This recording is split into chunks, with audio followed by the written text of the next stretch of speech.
Welcome to a somewhat different series of Unconventional. This time around, we were at GRIMMFEST for an online interview special. GRIMMFEST is an annual horror film festival based in Manchester, showing some of the best scary movies and short films of that year.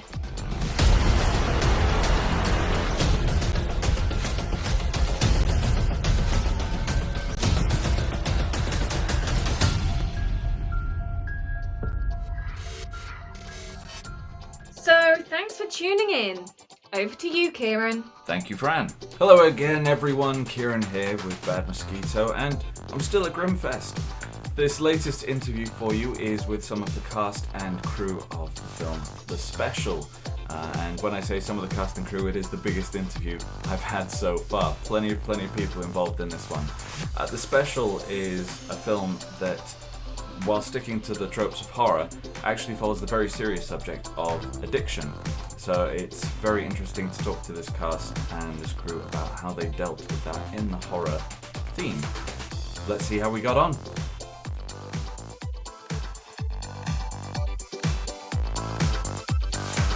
I'm Kieran, by the way. Lovely to meet you all. Hi. Nice to meet you. Yeah, I think I have a lot of questions about your background. And Monster Mark, I don't see any He-Man paraphernalia back there.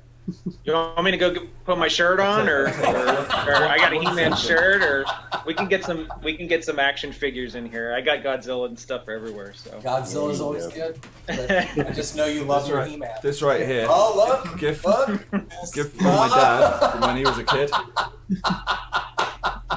Issue 1, We're Masters friends of the already. Universe. We're friends already. Yeah, no, there's a lot. Join us, Harrison. No. So, am I your favorite interviewer now? Absolutely. No, it's one of my dad's old ones from when he was a kid. So, fortunately, he managed to keep a lot of his in decent condition. That's awesome. That is so cool. Unfortunately, they're the UK edition, so they're not really worth anything. But that's fine because I don't. I'm sure they're worth something. I'm sure they're worth something. Fantastic. Okay, so let's get straight into it. The first question I always like to ask. For some people, this is a really simple question. For some, it seems to be a bit more challenging. What inspired the story for this film? I guess they're all looking at me because I'm the source ultimately. And, it's interesting. We've gotten a lot of discussion about this dick in a box kind of, way to refer to the movie. And of course, that famous Saturday Night Live sketch and where that's coming from. And it's interesting when some of those comparisons came up that I had to go back and look if I was in fact first, and I was in fact first. Really? The story was written prior to that skit being on SNL, and so the earliest version of it was slightly different. It was always kind of this concept of how to turn something to do with addiction into a monster movie in a way, which is a horror trope or tradition anyway. And so it just kind of came from that idea. The very original idea was much bigger in scale. It was originally about the creatures multiplied, and then it became kind of like a Tribbles alien invasion sort of thing, and I just realized that was way too big a canvas, and really needed to be cut back some. And so it ended up being this more personal story, and I think much more effective for it. I don't think it would have been as effective, as a bigger scale, or on a bigger scale rather. But as far as the particular image, I don't know. There was something somewhere, somehow, I don't know, maybe I saw a box with that written on the side of it and just sort of followed it down the rabbit hole, so to speak. And then, James and I obviously, collaborating as the story developed, and then turned into the collaboration with Harrison and the rest of the filmmaking team. And now we have this version that I'm assuming you've seen it. Yes. Yes. Okay, good. So I mean, and obviously we tread a sort of walking a fine line here in terms of spoilers. Not wanting to say something like that perhaps before people have seen it, but certainly, if people have seen it, then I don't know, I guess it makes a little more sense. But anyway. And what about those of you who weren't involved in the writing process? What were your first thoughts when you saw the script? For me, I was kind of blown away. I love the script. I really love the dark humor in it. I just couldn't put it down. And the character Jerry really, he goes on this wild ride, and I just wanted to be a part of that. And the fact that the script really highlights this the ugliness of addiction, which I can relate to because addiction kind of runs in my family, and it shows that anyone that is vulnerable to it, anyone is vulnerable to it. And it doesn't matter, what drug it is. It can transform any person, from this normal everyday with their normal everyday problems into this self-serving monster with just one. And I just found this film, it does it's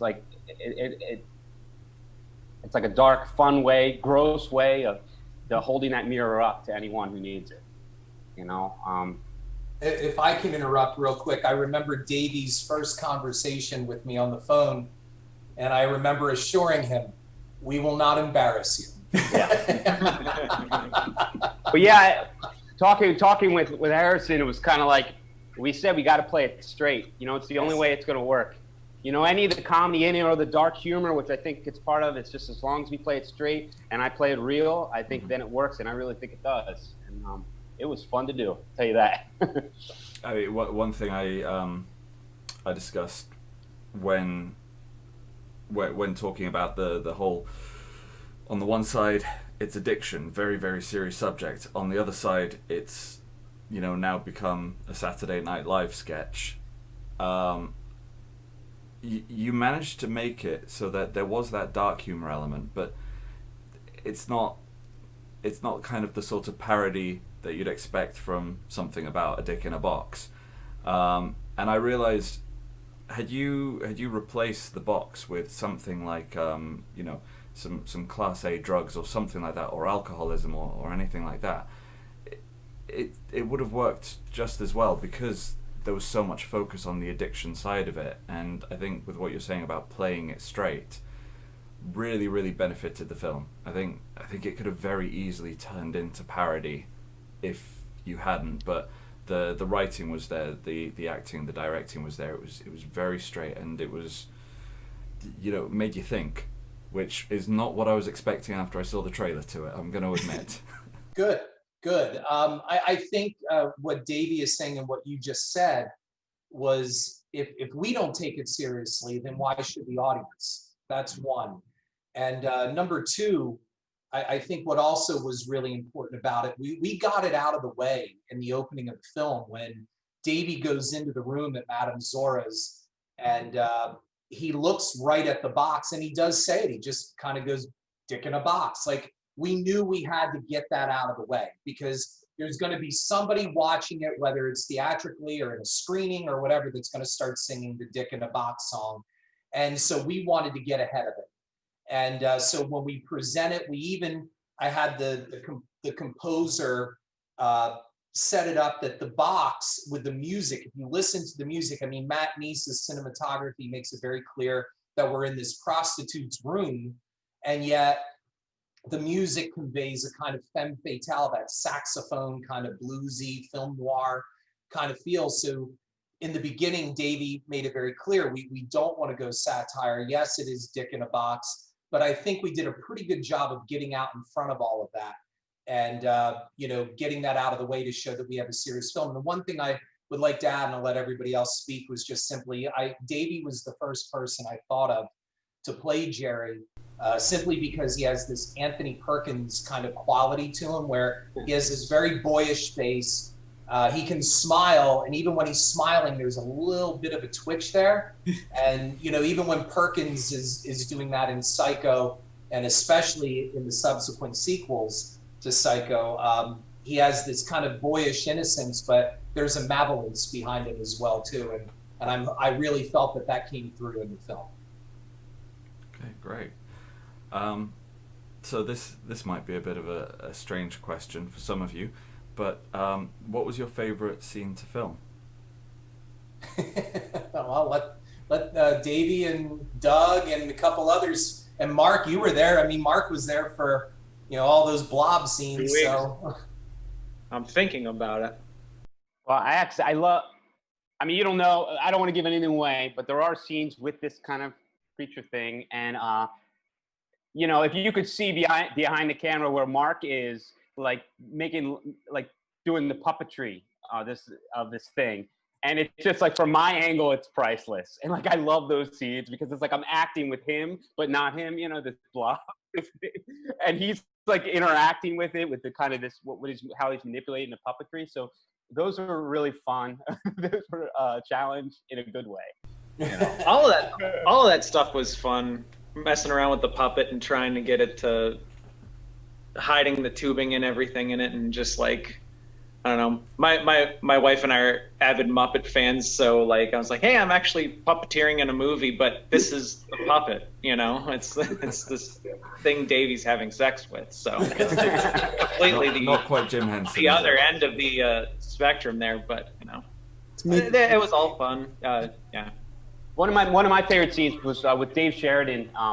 Later on in the film, and towards the end, it's kind of the peak of the moment between these two characters, him and his best friend, and they go at it, and there's a struggle, and whatever happens after that. But that was an intense scene and a lot of fun to do. That was one of my favorites. It was a good day. If I could just chime in, I spent a lot of production kind of on the back end logistics operations, trying to make sure everything was organized and we were moving towards the goal of wrapping. But I was lucky enough to have a couple of scenes with a very talented actor named Davey, and I distinctly remember there's a scene towards the end where Davey and I kind of come face to face, and just the raw emotion that he brought to that scene, you can't really quantify it, and you feel bad when you watch it because this motherfucker is crying, and I just watch it and I laugh because just because he's taking it so seriously, and it works, and it creates this really divisive tension. I remember when we were filming it thinking holy shit, this guy really knows what he's doing. I hope I can hold my own in this scene.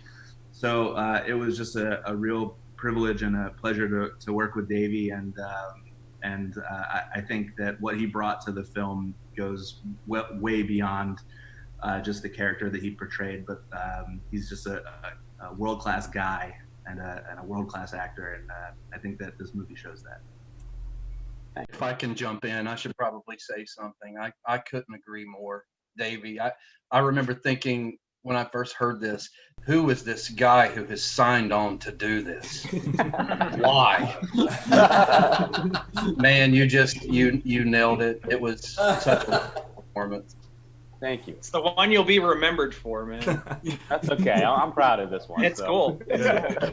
Well, and what's really cool about this is while I was shooting Zombie Killers, it was Mark who brought the script to me, Mark Kosabucky, Monster Mark. It says Sherry, but it's yeah, and then Mark and James came to this project, and that's what's so cool about it too. I mean, it was so easy to work with all of these people. I mean, you have two gifted writers that were very generous with their property. They weren't covetous. They were like, okay, just please don't screw this up for us, And I remember saying to Mark Steensland, I was in an airport, and I said to him, I said, we will make you a good film. We won't ruin this. Even though this will be low budget, it's not going to ruin what you've done for the both of you. And that, working even with their lawyer, Ben, I believe his name is correct. What a nice guy. And that's what I mean. And then bringing this all the way through and shepherding this through the effects, through Soda and Mark. I mean, Mark is on set. His wife is like the set nurse, and Sherry is just such, I don't think you could ever find anything wrong with Sherry, who's just one of the kindest people on the planet. And then, shepherding this right into post-production with Doug and Matt, editing this thing and looking at it and watching it come together because of their editing process, and watching this beautiful cinematography come together. You knew you had something really good. And I was very eager to share it with the writers, because I knew this was their baby. And you don't want to be the guy that screwed it up for them. That's what it really comes down to. Yeah, absolutely. Now, obviously, we do have to talk a bit about the dick in a box element of the film. Sure. Now, I know usually when you have scenes of a sexual nature in a film, there's certain things that the directors will do to make things easier on the actors, like closed sets, or limiting the number of people in crew and that kind of thing. Was there anything going on similar to that? Did you have like a no eye contact rule with Davey for 20 minutes after a box scene, or anything like that?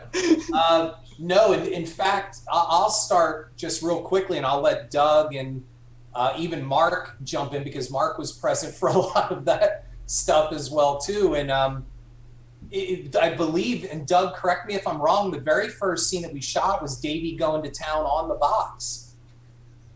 I don't remember what the first scene I think blocked it out. Yeah, the first scene was actually when I was doing stuff, but I had the rash in the bathroom of the.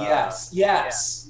So there was part of that. Yeah, it was the first awkwardness was the first day. Right. It was right. We're asking Davey to constantly drop his pants, and Mark's working down there. It was the rash with the doctor, and you had the blisters, and the doctor's pulling his underwear out, and so did we have any? We had a closed set, and especially in this day and age of Me Too, we wanted to make sure that Sarah was completely comfortable. And the one thing is, no matter how much nudity that an actress has done before, it doesn't matter. You always keep it with a closed set. My first real dealing with that was on Camp Dread, where we had a sex scene in that, and significant nudity in that scene. And so I wanted to make sure that not only Sarah was comfortable, and that it was a very small set. We did keep it contained, no cell phones, nothing like that, so no leaked images or getting out anywhere. But also that Davey and Sarah are comfortable with each other. And I know that you spoke beforehand. You guys got to email back and forth with each other as well. And kind of, that they can find their own comfort zone to where they'll be okay with each other. I mean, Davey was newlywed at the time. You want to make sure that there's just no aftershocks after all of that. And they both, I think, handled everything wonderfully and professionally. And there were no surprises. I didn't, as a director, say, okay, you know what I thought about? I want you guys to do this for your sex scene now. Everything went the way that it was said, and we really did not, veer from that course. But I'll let them speak for that, for those that were on set. I'm a pretty immature person, so I mean, I goof around a lot, but I knew that this was a serious, I was doing makeup like half an inch away from Davey's like crotch, so I was like, it had to be, you just kind of like blank yourself out to it and just kind of like do the job, and then, we had like jokes, but it wasn't like a thing. It was like, okay, lower, put pants down lower so I can do the painting and stuff. And it was, yeah. I mean, it became so normal. It became so normal for us that we were just like, so I wonder what we're gonna have for lunch today. While he's working. As I'm painting you up on So I don't know, man. I don't know. I have to say, from day one, I knew with the crew that Bruce assembled, and with Doug, I have to say, everyone was very kind. It was like a big hug from day one. And Doug really, when it came to those uncomfortable scenes, I think Doug was really nice about shutting down the set and keeping it very comfortable and lighthearted. And Sarah and I communicated. It was like very much like choreography. and we hit it off, and we had a good time doing it, and it was like a job. We just got it done. Yeah. And the only person I really feel bad for is the scenes where I had to, do this thing with this box, which were even more uncomfortable for me than it was like the scenes with Sarah. But I feel bad for Christian, our sound guy, because he had to hear me do some crazy stuff over his headset, and we were staying together too at the time. So it was, he's like, yeah, man, I was haunted by your sounds for a week afterwards. I just wanted to chime into real quick. I think one of the reasons why my company and my business partner Matt, who's a cinematographer, and Harrison get along so well is that we kind of have a shared philosophy on filmmaking. And one of the things that's really important for us is creating a culture on set that facilitates a high degree of comfort with these things. Like, we have a hard job to do as filmmakers, as actors, as everybody on set. It's a very challenging thing to make a film. And I've always said that if you're not having fun, you might as well get a normal job. So, Harrison really creates a culture on set that allows people to get to know each other, get to like each other, and like by default, just respect each other. So, we had a lot of fun, but we knew when it was time to like be serious and allow people to do their jobs.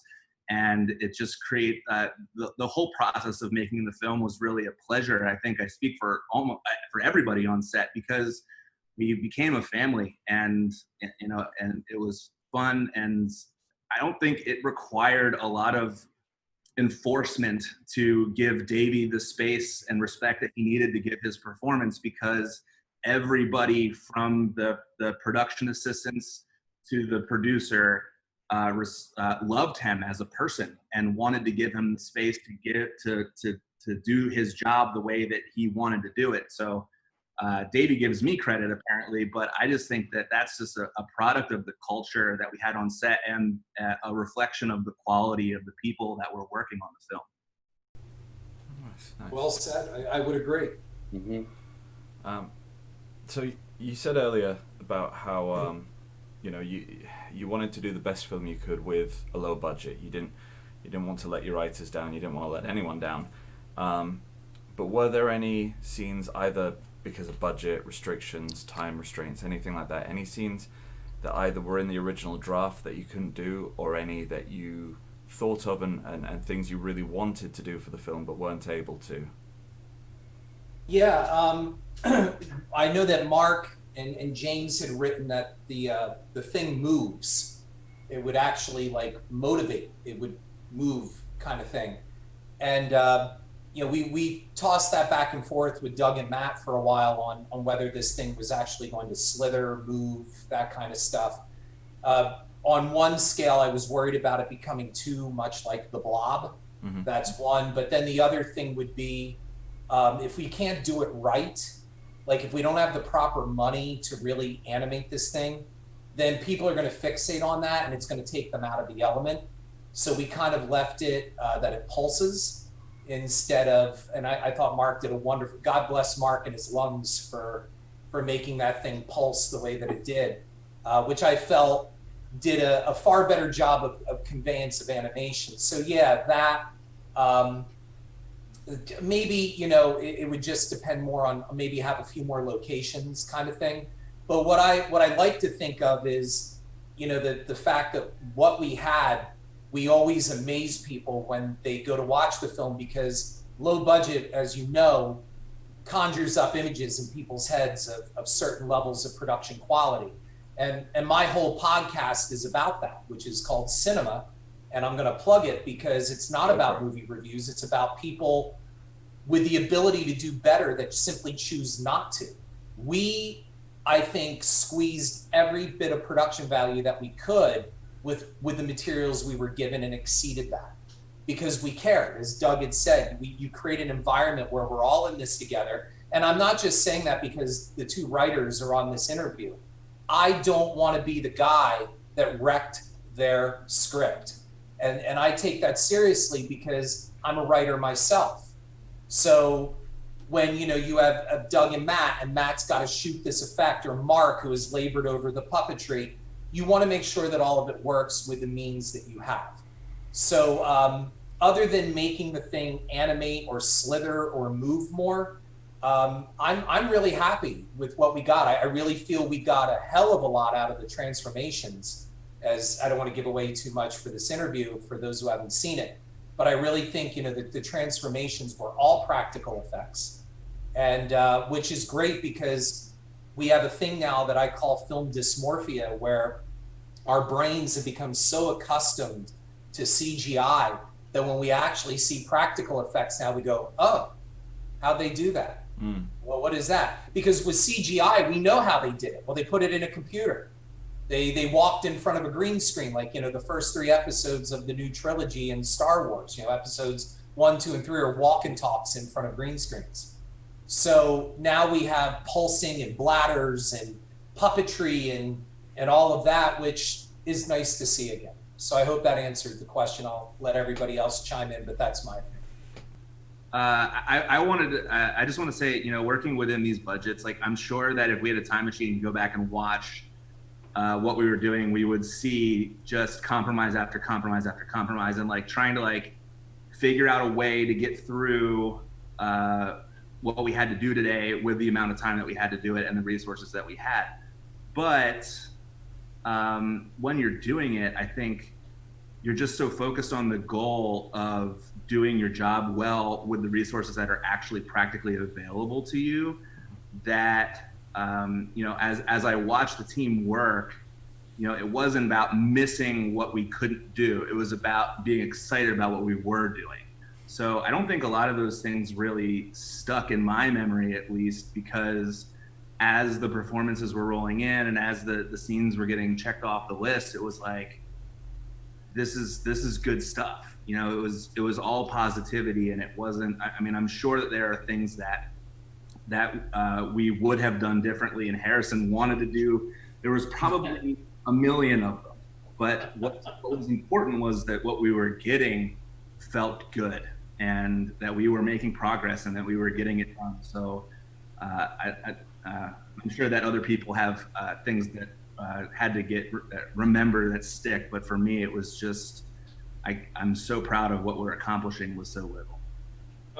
Working with the lower budget, I would say that sometimes the imperfect works out better than having something with like thousands and thousands of dollars thrown into it, you know, that should be perfect because, hey, we put all this money into it. And sometimes, you know, I mean, the puppets are just bouncy balls, really, with latexing and cotton to them.